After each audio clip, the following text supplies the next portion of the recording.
కృష్ణా బలిజ సంఘం ఆశయ సాధనకు కృషి చేస్తానని ఆంధ్రప్రదేశ్ కృష్ణా బలిజ సంఘం రాష్ట్ర కోఆప్షన్స్ సభ్యులు ఎర్రంశెట్టి దుర్గా హరిప్రసాద్ అన్నారు. ఎర్రంశెట్టి దుర్గా హరిప్రసాద్ మాట్లాడుతూ ప్రస్తుతం తమ కృష్ణా బలిజ సంఘీయులు బీసీడీగా పరిగణించబడుతున్నారని, తద్వారా రిజర్వేషన్లు కోల్పోయి ఇబ్బందులను ఎదుర్కొంటున్నారని, బీసీడీ నుండి బీసీఏకి మార్చేందుకు రాష్ట్ర నాయకత్వం పోరాటం చేస్తుందని ఆయన తెలిపారు. రాష్ట్ర ప్రభుత్వం కృష్ణా బలిజ సంఘీయులను గుర్తించి బీసీడీ నుండి బీసీఏకి మార్చాలని ఆయన కోరారు. ముందుగా ఇక్కడికి విచ్చేసినటువంటి మీడియా సోదరులందరికీ నమస్కారాలు. ఈరోజు ఈ ప్రెస్ మీట్ యొక్క ముఖ్య ఉద్దేశం ఏంటంటే, ఆంధ్రప్రదేశ్ కృష్ణ బలిజ సంఘం 14వ రాష్ట్ర కమిటీని కొత్తగా నియమించడం జరిగింది. ఈ రాష్ట్ర కమిటీలో మా కొత్తపాలెం కందుకూరు వారిని గుర్తించి రాష్ట్ర కమిటీ వారు నాకు కో ఆప్షన్ మెంబర్గా పదవినివ్వడం జరిగింది. అందుకు కృతజ్ఞతలు తెలియజేస్తున్నాను. ముఖ్యంగా మా రాష్ట్ర అధ్యక్షులుగా నూతనంగా ఎన్నుకోబడ్డటువంటి తిర్లిక శ్రీనివాసరావు గారికి ధన్యవాదాలు.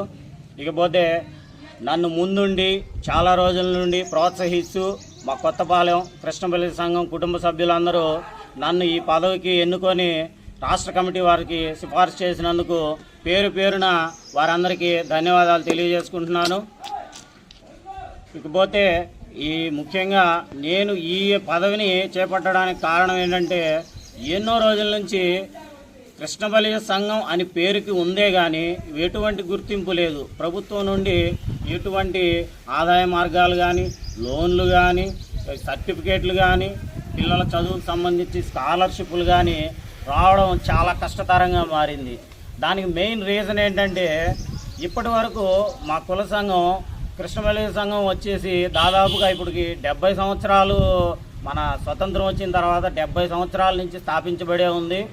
ఈ సంఘంలో బీసీడీ కేటగిరీగా 15వ నెంబర్లో మమ్మల్ని చేర్చడం జరిగింది.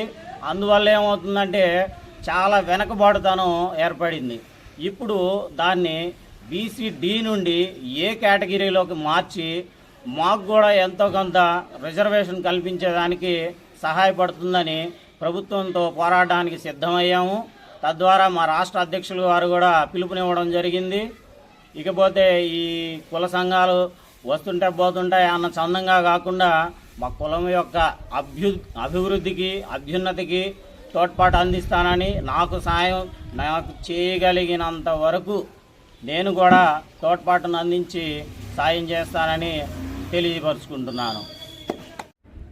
కృష్ణ బలిజ సంఘం రాష్ట్ర 14 మహాసభల్లో మనకంటూ ఒక ప్రత్యేక పాత్ర ఇచ్చి మా కులస్తులకు సంబంధించి కొత్తపాలెం కందుకూరు సంబంధించి ఒక సముద్ర స్థానం కల్పించారు. దానికి సంబంధించి వారికి ప్రత్యేక ధన్యవాదాలు తెలిపేందుకే ఈ కార్యక్రమం ఏర్పాటు చేశాము. అందులో భాగంగా మా రాష్ట్ర అధ్యక్షులు తిర్లిక శ్రీనివాసరావు గారికి, రాష్ట్ర కమిటీకి, అదేవిధంగా ఇక్కడున్న పెద్దలందరికీ అభినందనలు తెలియజేస్తున్నాము. కృష్ణ బలిజ సంఘం ఇప్పుడు కాదు, ఎప్పటి నుంచో ఉన్నా కానీ మనుగడలోకి మాత్రం రాకుండా ఉంది.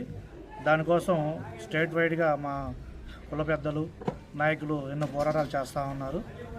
ఈ మధ్యకాలంలోనే మా కృష్ణ బలిజ సంఘం అభివృద్ధి చెందిందని మేము చెప్పవచ్చు.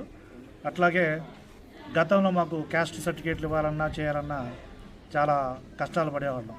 అయితే రానున్న ప్రతి ఒక్క విషయంలో కూడా మేము ఉన్నామని చెప్పని రాష్ట్ర కమిటీలతో మాట్లాడి చేసుకోవడం వల్ల ఇప్పుడు మేము క్యాస్ట్ సర్టిఫికేట్ తీసుకుంటున్నాం. తద్వారా మాకేంటంటే చదువుకునే పిల్లలు కూడా రీసెంట్గా నేను విడుదల చేసిన ఇంటర్మీడియట్ మొదటి సంవత్సరంలో స్టేట్ థర్డ్ ర్యాంక్ సాధించిన అమ్మాయి కూడా మా ఏరియాకి సంబంధించిన అమ్మాయి ఉంది. అట్లా చదువుకున్న ప్రతి ఒక్కరికి న్యాయం జరగాలంటే మాకున్న బీసీడీ నుండి బీసీఏకి మారిస్తే తప్ప మాకు రిజర్వేషన్ రావు. రిజర్వేషన్లు వస్తే చదువుకున్న వారికి కానీ ఉద్యోగ అవకాశాలు కానీ కల్పించడానికి చాలా అవకాశాలు ఉంటాయి.